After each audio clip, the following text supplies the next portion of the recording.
Hey guys, welcome back to Stingy Trigger. This is Trigger here today to talk a few more gun facts with you. Today I want to talk about a term that comes up quite often in firearms debates, and that term is of course high-capacity magazines. You've no doubt seen in the media lately the term high-capacity magazine coming up quite often, thanks to several recent national tragedies pushing firearms and Second Amendment rights back into the forefront of our national consciousness.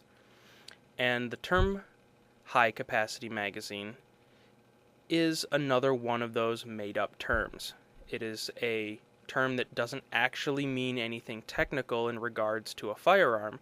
It is a term that was made up by politicians, by the news media, in an attempt to scare folks and convince them that somehow these magazines are more than what is necessary, what is more than standard.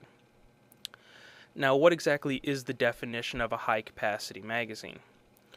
Well, if you were to look at the literature distributed by, say for instance, the Brady Group, they consider any magazine that is capable of holding 10 rounds or more to be a high-capacity magazine. So 10 rounds or less, okay. 11 rounds, suddenly it's bad. It's a high-capacity magazine. Well, why 10 rounds? Where does this magical number 10 come from? Truthfully, I have not found a good answer.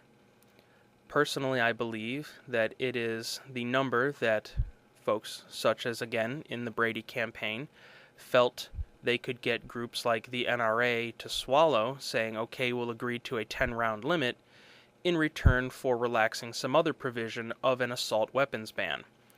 And in turn, they'd be able to turn to their supporters and say, see, we banned everything over 10 rounds, now we'll work on the 10-rounders, and later the 5-rounders, and so on until these are all gone. I believe it's, again, just a political term, because truthfully, there is no such thing as a high-capacity magazine.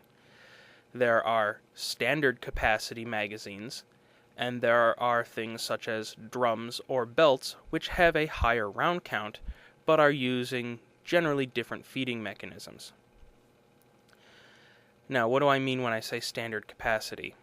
Well, any particular gun, be it a rifle or a pistol, is going to use a particular cartridge in order to fire and function.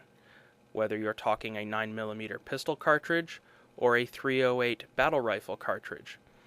Each cartridge has different characteristics. They come in different sizes. They weigh more. They weigh less.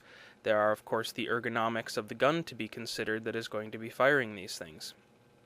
And there are other considerations, such as how many can you get in a comfortable size magazine that is both easy to use for the end user, as well as the most efficient at providing them the most capable number of rounds, given things like size constraints, weight constraints, the size of the firearm, the weight of the round in question, and the purpose for which it is intended, and so on and so forth.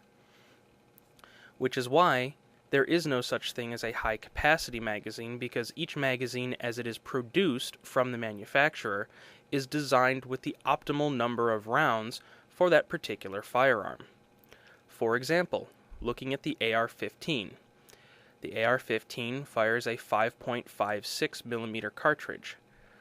Given the size of the cartridge, the size of the weapon, the size of the magazine that is the most comfortable to use for the end user, as well as the most comfortable to carry and load in terms of weight and size constraints and ease of use and so on, 30 happens to be just the right number in order to satisfy all these constraints, yet still provide the most utility for the end user.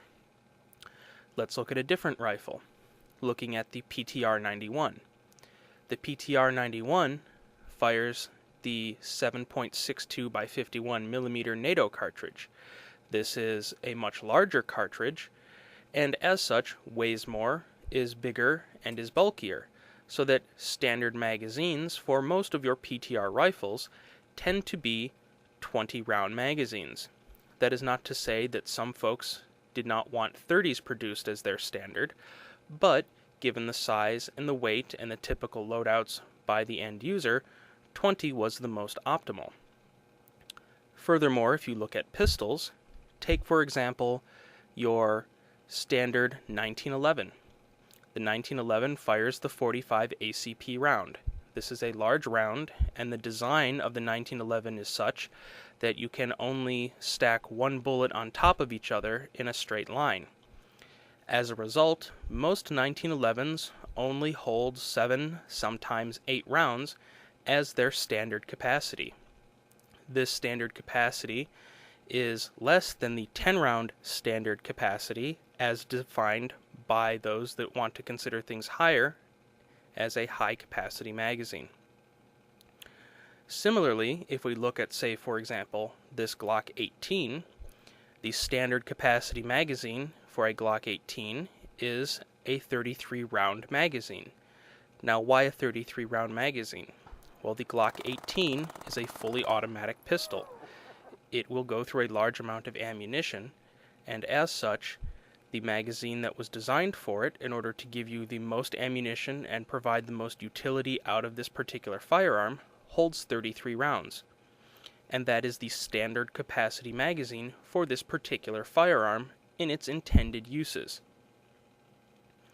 So as you can see, there is no high capacity limit on any particular firearm.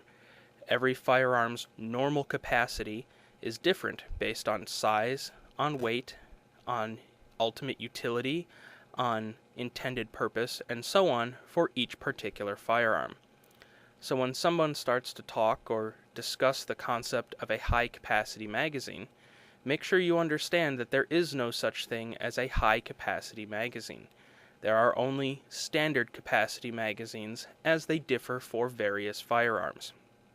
Anyone talking about a high-capacity magazine is referring, in fact, to the political term designed by politicians and by the media in order to try and make a ban or other similar pill easier to swallow. As always, thanks for watching. Please subscribe for more fun gun and project videos. And remember, we're just a couple of city slickers working this out as we go along. Thanks for watching.